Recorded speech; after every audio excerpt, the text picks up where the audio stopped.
ഈ കുക്കറിനകത്ത് കണ്ടില്ലേ chicken steam roast ഇട്ട. അപ്പൊ ഇത് എങ്ങനെ ഉണ്ടാക്കാന്നുള്ള കാഴ്ചകളും വിശേഷമാണ് നമ്മൾ നിങ്ങളുമായിട്ട് ഷെയർ ചെയ്യാൻ പോകുന്നത്. ആദ്യം നമ്മൾ കഴുകി വൃത്തിയാക്കി വെച്ചിട്ടുള്ള ചിക്കൻ ഉണ്ടല്ലോ, നല്ല രീതിയിൽ ഇങ്ങനെ വരഞ്ഞു കൊടുക്കണം കേട്ടോ. അത് കഴിഞ്ഞ ശേഷം നമുക്ക് സുർക്കയിൽ ഇട്ട് വെക്കണം. ഉപ്പ്, ഇഞ്ചി വെളുത്തുള്ളി പേസ്റ്റ്, പച്ചവെള്ളം ഒഴിച്ചു കൊടുക്കുക. കുറച്ച് സമയത്ത് ഇങ്ങനെ ഇരിക്കണം. തൈര്, ക്രഷ്ഡ് ചില്ലി, തന്തൂരി മസാല, കുരുമുളക് പൊടി, കാശ്മീരി ചില്ലി, മഞ്ഞൾ, ഇഞ്ചി വെളുത്തുള്ളി പേസ്റ്റ്, ഗരം മസാല. ഇവിടെ ചിക്കന് ഏകദേശം റെഡി ആയിട്ട് മാഗി ക്യൂബ്, ആവശ്യത്തിന് ഉപ്പ്, കസൂരി മേത്തി. ഇനി എല്ലാം കൂടി മിക്സ് ചെയ്തെടുക്കുക. അത് മിക്സ് ചെയ്തെടുക്കട്ട. കുക്കർ എടുത്തിട്ടുണ്ട്, വെള്ളം ഒഴിച്ചു കൊടുക്കുക.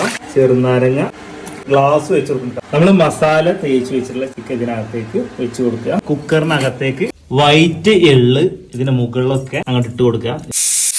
തുറന്നു നോക്കാം. സംഭവം അടിപൊളിയായിട്ട് കാണാൻ. ഫുൾ വീഡിയോ നമ്മുടെ യൂട്യൂബ് ചാനലും ഫേസ്ബുക്ക് പേജിലും ഉണ്ട്. കാണാത്തവരുണ്ട്, കാണാൻ ശ്രമിക്കുക. കൂടുതൽ കാഴ്ചകളും വിശേഷമായിട്ട് വീണ്ടും കാണാം. ബൈ.